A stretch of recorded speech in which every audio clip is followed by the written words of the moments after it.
Hi, my name is Bruno Guicardi, and I invite you today to learn a little bit more about CI&T, the company that I helped create in 1995 when the internet was just starting. Back then, my co-founders and I had the vision to help companies understand and capture the business opportunities that the new digital world was bringing about. The so-called digital transformation is the sole thing we have dedicated ourselves and have done in this 25 years, and really accumulated a lot of lessons and expertise about it. We feel very fortunate to work with the world's largest organizations in their digital transformation challenges, and feel very proud not only by the top of the industry Net Promoter Score they continuously give us, but most importantly, by the trust they continue to put in us and the long and growing nature of our relationships. This, actually, has been the fuel of our fast-paced growth. We have been growing more than 30% year over year in the last many years. And that, in turn, helps us create the opportunities for our own employees to grow their careers and keep rewarding us with their loyalty, creativity, and engagement. We are now 3,000 strategists, designers, and developers supporting clients in all continents. And I have to say that for a company that started with only 3 people, it feels really special to reach this 3,000 people milestone this year. Although we have a global footprint and scale, we have a very consistent approach to digital transformation. We understand each client's specific needs and meet them where they are. We adapt our expertise across technology, processes, and culture change and apply them to opportunities where we can create more business impact for our clients and help them achieve their goals of creating better integrated experiences for their customers, to be more innovative and agile, to revamp business models leveraging digital capabilities, among others. If it doesn't seem easy, it's because it's not. Even more so because our financial services clients are some of the biggest and more complex organizations in the world. They have tens of thousands of employees, and they have hundreds, sometimes thousands of legacy applications. Their scale makes it very hard to work in an agile, customer-centric way, and also to shift to a more modern technology infrastructure. The challenge is very hard, and I feel very few companies in the world have the breadth and the depth to tackle it.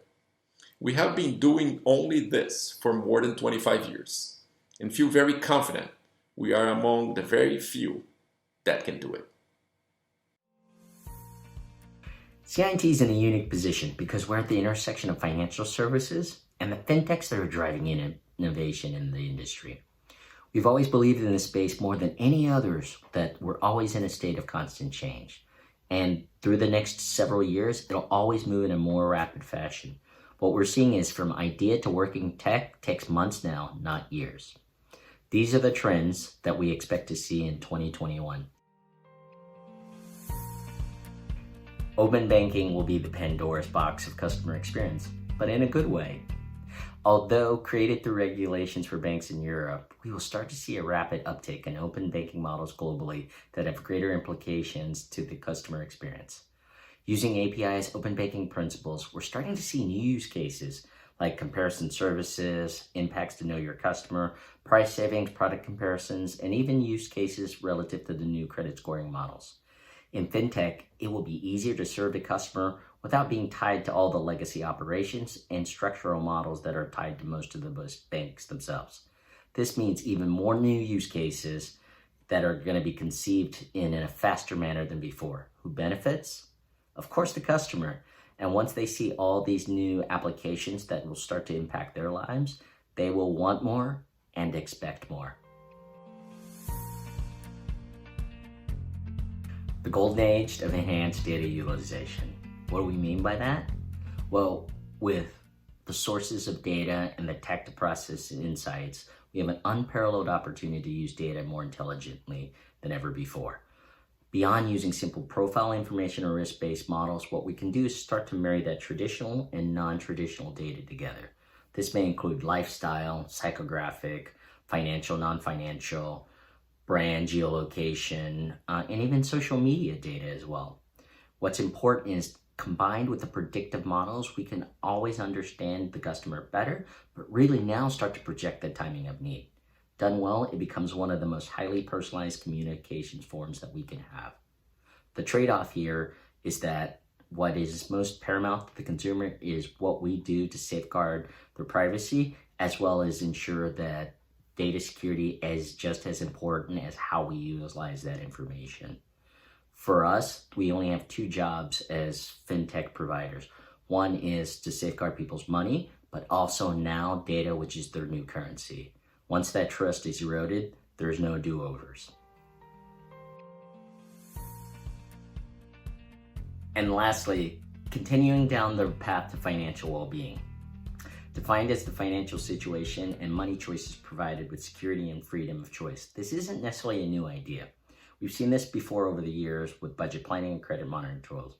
But what's different is coming out of this crisis created by the pandemic next year, we're really reminded about the interlinking relationship between mental health, physical health, and financial well-being itself. For millions of people that will hopefully begin re-employment, it's not just about their bank accounts. It's really now about who can help me, who can help take control over my day-to-day, my month-to-month finances. How do I help create the capacity to absorb the financial shock so that I'm never in this situation again? How do I reestablish my financial goals and create a path to get there? And give me the ability to make financial choices to enjoy life in whatever way I can.